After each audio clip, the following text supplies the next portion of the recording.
Okay, so we're here with Richard Nicol from Pittsburgh Modular, who have been making a lot of stuff recently, right? You've been doing great guns. Why do you think there's been so much resurgence in modular? Because obviously you must see it, you make cases, you make the whole lot, right?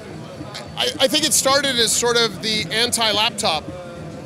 You know, so many people were playing music on their laptop, hunched over at shows, sort of, it's uninteresting, it's boring, there's no interaction there. So the response was, let's go to the exact opposite extreme, which is fully functional, everything's patchable, one knob per function, and you can do anything you want. You can't duplicate this in a laptop.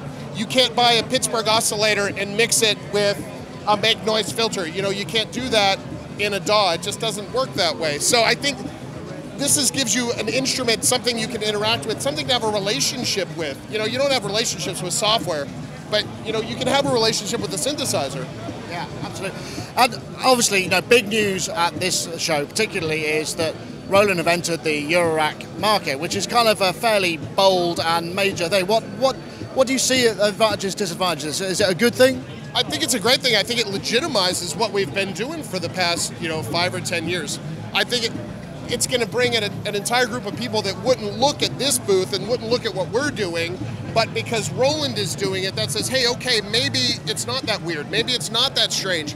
Maybe this is the evolution of the synthesizer, and it's okay to check it out, and it's okay to get into it. And obviously not just for synthesizer players, for guitarists and for bass players, for really any musician, modular, it's a viable alternative now. And do you think that there'll be an acceleration? I mean, obviously competition generally drives innovation. Do you think there's likely to be an acceleration of innovation within the Eurorack market? And where do you think those niches of technological innovation are likely to be? Is it digital? Is it analog? What's the sort of... I think it's cascading in both directions. You have some great analog stuff coming out, and you have some amazing digital stuff. Things that I could have never thought of coming out every day. There's a new Eurorack module that comes out every day. So to see it accelerate is mind-boggling.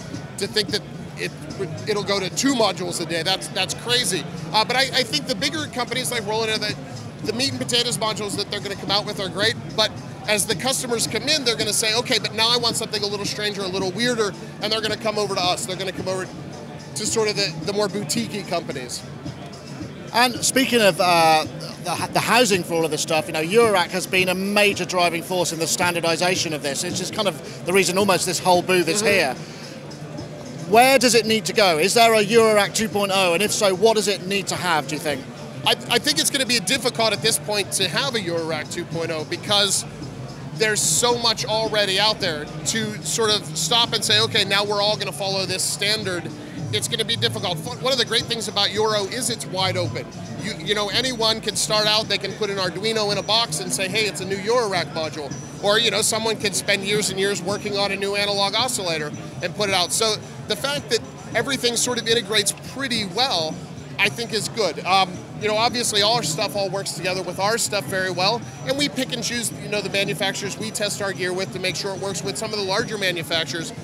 But I think the standard is there sort of as an amorphous bubble, and it's slowly closing in, and I think eventually it will tighten up, but I think it's going to be a natural progression. I don't think there's ever going to be a time where, we sit around with Dieter and we say, okay, these are the new standards, it has to be like this. Because, this is the Wild West, it's punk rock.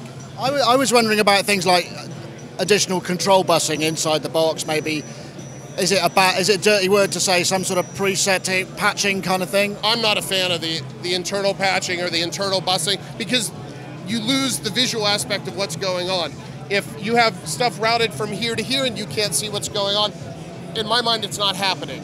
So if that happens, we don't use the Euro bus as it is. There's 2 channels in there now. We don't use it. They're in our cases, but I like to see everything that's going on. I think that's one of the wonderful things about Euro and modular in general is I know what this is doing. I know what this is doing. So to obfuscate that and hide it behind the panel, I don't see a need for that.